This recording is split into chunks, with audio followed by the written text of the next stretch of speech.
Today's video features a paid partnership with BetterHelp, which is very befitting because this is an issue I'm working on today with my BetterHelp therapist. 3 years in, almost. Coming up to 3 years. Both the dogs have decided to join me. They clearly know this is going to be a bit of a sadder video. I've been hiding a bit of a secret struggle, and it's something which has impacted my work and my PhD and basically my life in every aspect, really. The fundamentals of my personality have basically been thrown into an existential abyss that therapists have been attempting to retrieve for several years now. It's basically that I developed a fear of reading. Which sounds really absurd, saying it out loud, but if you would humour me, please allow me to tell you a bit of a story about it. So it happened around the time I received my PhD offer, which is December 2020 now, and obviously I was utterly elated. I'd spent 3 years of no-buy working towards saving up enough money to fund my entire PhD on minimum wage, and after 6 years of applying and getting rejected, I'd finally received an unconditional offer. And I made it, my decade-long dream was finally coming true. Until PTSD decided to have other plans. I laugh at my own torture, it's great. So basically, I noticed within a few months of the offer, I was struggling to find the motivation to read. And I talked about it with my therapist. And at the time, we put it down to stress and overwhelm, which was true. I was working excessively at the time in my life, and we didn't really focus on the reading part of it. At the time, my lack of reading seemed to be a byproduct of burnout.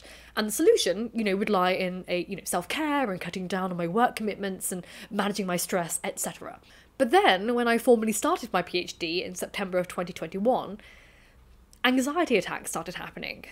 So whenever I would open a book or I would sit down to read, I began crying a lot, which is really embarrassing to admit, but yeah, I just started crying as I was attempting to read, not even getting to the reading part.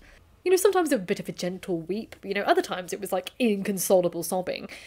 And again, this was put down to stress and emotional overwhelm. After all, I just put so much work into saving up for this, the PhD. Years of my life have been building to this moment, so it was natural for me to feel a bit cathartic. But it was happening every time. And soon, after a few months, the crying turned into panic attacks. Whenever I would sit down to read a book, either for pleasure or for my studies, I would feel sick to my stomach. And when I get anxiety attacks, I vomit, and I was basically regularly vomiting whenever I came into contact with a book. I would struggle to breathe and my chest would feel tight. If you've had an anxiety attack, the attack. The anxiety attack, the agony that you're in, and you just leave the room, and I'd end up with my head in a sink, heaving up my nerves, and I'd break into a cold sweat, until so much so that I just end up going to bed for several hours, just taking a nap to make it go away. But after 2 years of consistent anxiety attacks, when I approached books to read them, not even successfully reading them, my body began to become numb to it. And it got to a point that, the vomiting and the crying actually stopped. But that was accomplished not through overcoming the source of the anxieties, but through good old disassociation. It was like every time I sat down to read, I would feel like resentful disinterest. I was unable to engage with the words on the page in any emotional way, lest I start crying, really. And this didn't just occur for just a few months, it's been my reality for coming up to 3 years, really. And losing reading has felt like losing part of my soul. To say that I've not felt myself for these past few years would be an understatement. The one thing I loved the most all of these years, the thing that got me through horrific, life-threatening illnesses and circumstances in my 20s, was suddenly inaccessible to me. And I honestly just wanted to give up, So a year ago, my therapist and I began discussing the very real possibility that I developed a phobia of reading due to extensive trauma associated with reading. And since then, my therapists, I've had 2 now, and I have developed a theory. And I've been on somewhat of a journey to uncover the legitimacy of this theory. So first we started out by finding out the facts. We both had a sneaking suspicion that almost all of my trauma experienced in childhood could be related to something which we both suspected but didn't formally have a diagnosis for. So I went ahead and bit the bullet, and we were right. Later that year, at the age of 31, which was just last year, I was finally formally diagnosed with dyslexia, and quite bad dyslexia at that. So the only reason I actually ever suspected, or rather I learned that I may have dyslexia, was due to a comment made by my master's dissertation supervisor back in 2015. So again, I was, 22, 23 years old. And he asked me if I was getting any help for my dyslexia, which, confused me. I was like, I'm not dyslexic. And he replied, well, basically very gently, kind of like not wanting to diagnose me, but saying with all due respect, I've been in this business for a long time. And from my experience with dyslexic people, you are dyslexic. Which was new to me, but then when I discussed it with my peers, turns out everyone knew or thought I was dyslexic and thought I knew I was dyslexic.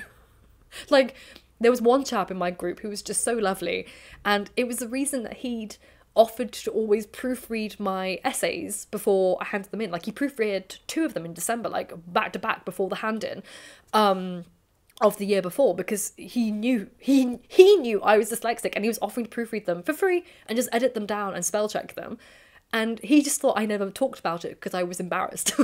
not that I didn't know. Like, he'd seen the way I had texted him and written things. He was like, I'll proofread that for you, which is incredibly kind of him. And the idea that someone just did that off the bat and didn't mention dyslexia because they thought I was embarrassed, it shows how sweet that person was, genuinely. But also, it was weird knowing that other people can come to the conclusion that I was dyslexic before I'd even ever thought about the potential that I could be dyslexic. I never, ever had been told that before. And it was weird working with my therapist to identify how much my abuse that I had been subjected to in childhood had likely stemmed from undiagnosed dyslexia. And that's too detailed to go into extensive detail in here. I will talk a video about my dyslexic diagnosis and that kind of dynamic, because it brings up a lot of memories, but suddenly it all made sense.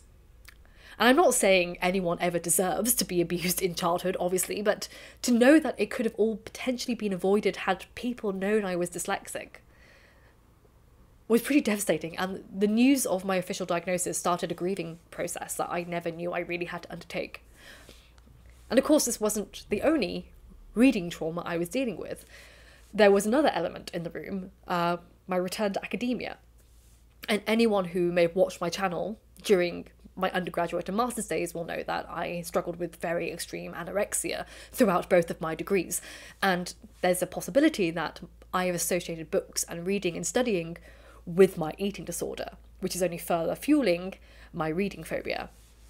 Now, before I get any more into how I'm dealing with my phobia of reading, and every time I've referenced my therapist in this video, they've been the therapists I've had through BetterHelp. I've been using BetterHelp it'll be March next year. I'll be using it for 3 years. I genuinely credit BetterHelp for actually giving me access to support at my lowest of times. Starting my PhD and then also dealing with the fallout of a breakup after lockdown and working through decades worth of trauma. I've never actually had the opportunity to talk to anyone about it. And that's because BetterHelp's mission has been to make therapy accessible by making it really easy to find a therapist. And you don't have to search for hours of the internet or even travel to get support. It's entirely online and remote, and you can be matched with a credentialed therapist in as little as a few days after filling out a questionnaire. Like, I got mine the same day each time. And they matched me based on my needs and the type of therapist you'd like. So it could be that you want to talk about LGBTQIA issues, or it could be that you want to talk with Christian issues, whatever it is. There is someone that could be matched for you. And it's like dating. You can always find a new therapist at no extra cost. You can change therapists when needed, or adjust for I want to talk about trauma, or I want to talk about whatever you need to talk about, you can adjust at no extra cost. So whether you suffer from depression and anxiety, or just going through a really difficult stage in your life, particularly at the Christmas period right now, then therapy can give you the tools that you need to approach life in a different way. And it's super easy to sign up and get matched. There's a link in my description box. It's betterhelp.com/Cinzia. And clicking that link helps support this channel, but also gets you 10% off your first month of BetterHelp, so you can connect with a therapist and see if it helps you. So, my dyslexia and its associated trauma and my history of anorexia seem to have created a perfect breeding ground for a bookworm-eating predator, which has been a challenge for both myself and my therapist to find a way around it.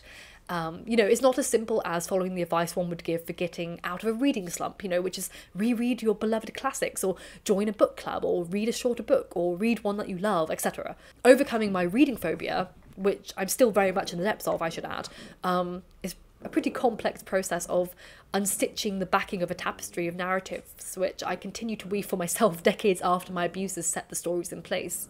Like, I'm too slow. I'm thick. I'm so thick, I can't understand this. I can't read those words, so I have to reread them. I don't know how to pronounce that word.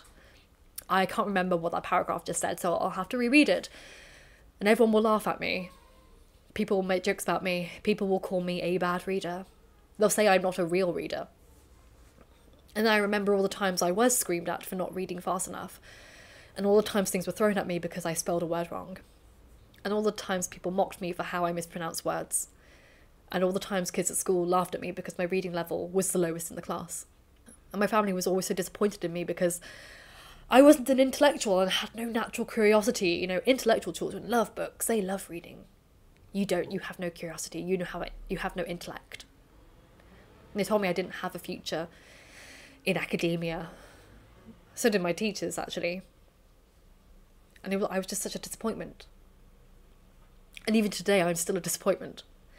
And people still mock me for my mispronunciation when I'm reading, particularly reading scripts. People still get angry at me for mispronouncing things. Like, they get angry in the comments. They're like insulted, personally offended that I said something wrong. And people still call me thick. People still, even those closer to me, tease me for reading slowly. People mock me for loving books but not reading them enough. People call me a fake reader all the time. And yet all I do every day is read. I read academic articles and blogs and journals. I read chapters of books. I read reviews of books and essays and journals. But I'm much quieter about what I read now for fear of being judged. I don't talk about books because it's pretty painful, in all honesty. I don't talk about my love of books for fear someone will mock me for not reading enough, or reading the same amount as someone else, or reading fast enough. What's sad is I really miss talking about books. I miss the days when they didn't make me vomit or cry or cause shooting pains in my chest or cause my throat to close up. I really miss selling books and reviewing books and designing book covers for the ones that I love the most. But most of all, I miss books. The things that were there for me when I didn't have any friends, when I was waiting in hospital rooms or lying on hospital beds. The things that were there for me when I moved to a new city all alone, or when I failed my first PhD application, or when I was starving and struggling to survive, or when I was unemployed, struggling to pay rent and living on the dole, or when I couldn't afford to turn the heating on and was wrapped up in literally a frost-covered bed. Books were there for me when I was ill, and when I was struggling, and when I was dying, and when I was lonely, and when I was being bullied, and when I was isolated, and when I was breaking down from the inside out. And they never left me. They just sat here waiting for me to heal. And they don't care that I'm slow, or that I struggle to read some of the words. They don't judge me for not being smart enough to understand them, and having to reread pages over and over again, even in simple novels. They don't care that I lack the imagination to see pictures that they paint for me. They don't care that I'm not the best reader, the biggest blogger. They don't care about any of that superficial stuff. They just want me to be a reader again. So I suppose it's time I stopped listening to the people and put my faith back in books again. After all, books save lives. So I better get reading.